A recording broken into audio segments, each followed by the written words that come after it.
Hi everyone, and welcome to my video as part of the Christmas in July collaboration. Sorry for the C word so early in the year, but it is definitely time to celebrate. So the collaboration is done with miniscenesgb along with many other artists on YouTube and other platforms. So here you see me mixing up some polyurethane resin. It's 1-to-1 by weight, but I was a little bit naughty here and I did do it by volume. But it's super quick to cure. This cures in about 10 to 15 minutes. It's got a stir time of about 30 seconds and a work time of about 2 minutes, so it's super speedy stuff.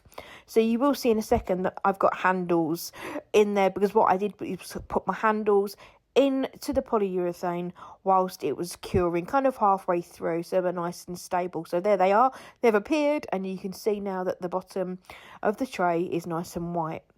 So what I'm using here is window clings, just window clings like you would put in your window at Christmas, and cutting them to size, trying to remove as much of the outline as possible just so that it looks aesthetically pleasing.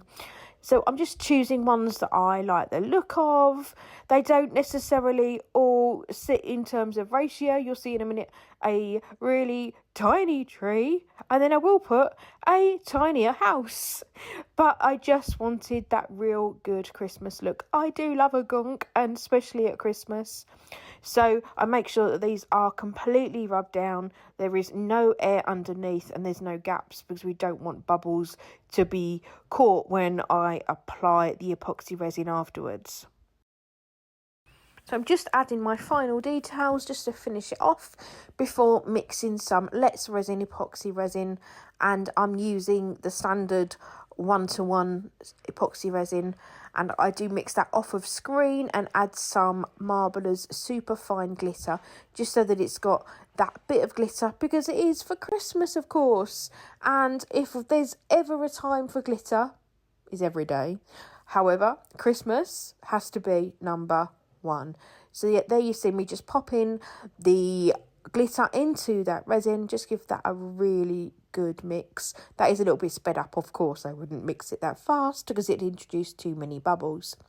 So once that's been stirred really well for at least 3 minutes, I pour that onto the tray. Not too fast as to not cause too many bubbles from anything splashing back, but just letting it find its space within the mould. So I'm just pouring it gently, letting it move, and then waiting to find some gaps, and then moving to add some more. So just to make sure that I don't get any air pockets around the window clings, what I do go on to do is use a silicone tool just around all of the edges, just to make sure that the clings are completely down and that there are absolutely no little bubbles around it. You can see me there going around the edge of the silicone mould, because you can always bet anything that you're going to find a air bubble around a 90 degrees angle. So just making sure that I've got a nice neat finish, just topping up some areas where I see I need more. Getting down at eye level really helps to see if it's nice and level. This is on my leveling table as well, so it does make sure that it's nice and level. So still just going around those edges, making sure that it is as perfect as I can make it. That's what I was talking about before, just making sure that around those clings that everything's stuck down, because there's nothing worse than getting some resin underneath a decal or an insert, whatever that might be. Adding some heat just to make sure that if there's any bubbles there, that they come to the surface, and just moving that resin around on a nice low heat just for a minute or so. Again, this is sped up. This take about 12 hours to cure. I did let it cure naturally without using any additional heat, like a heat mat or my curing machine, just because I just wanted to make sure that as many bubbles released as naturally as possible, and I left it overnight. I then demolded it, and I am over the moon. I did go on to paint the edges in silver. Not that you can see it here, I'm really sorry, but I love it.